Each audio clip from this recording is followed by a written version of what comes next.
আজ নিয়ে নিয়েছি কাতলা মাছের মাথা। কাতলা মাছের মাথা দিয়ে আজ বানাবো মুড়ি ঘন্ট।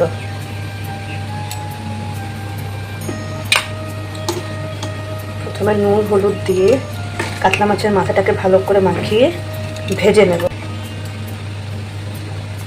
তারপর নিয়ে নিয়েছি পেঁয়াজ কুচি, আদা আর রসুন, কাঁচামরিচ। আদা রসুনকে পেস্ট করে নেব একসাথে, আর পেঁয়াজকে আলাদা পেস্ট করে নেব। এখানে নিচে হাফ বাটি গোবিন্দভোগ চাল, এটাকে আমরা খালি কড়াইতে শুকনো ভেজে নেব, তারপর ধুয়ে রেখে দেব। গোবিন্দভোগ চালটাকে ভেজে দিলে মুড়িঘন্টর মধ্যে খুব সুন্দর একটা গন্ধ আসে, যেটা খেতে ভালো লাগে।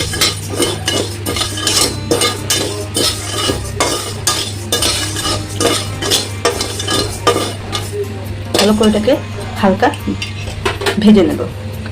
গোবিন্দভোগ চালটা ভাজা হয়ে গেছে, এবার এটাকে বাটিতে তুলে ভালো করে ধুয়ে ভিজিয়ে রেখে দেবো। কড়াইতে এখন মাছের মাথাগুলো দিয়ে দেবো।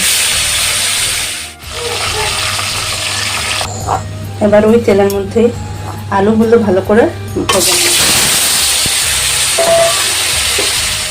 এবার মিক্সিতে পেঁয়াজ, কাঁচা লঙ্কা একসাথে পেস্ট করে নেব।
তেজপাতা, শুকনো মরিচ, দারচিনি দিয়ে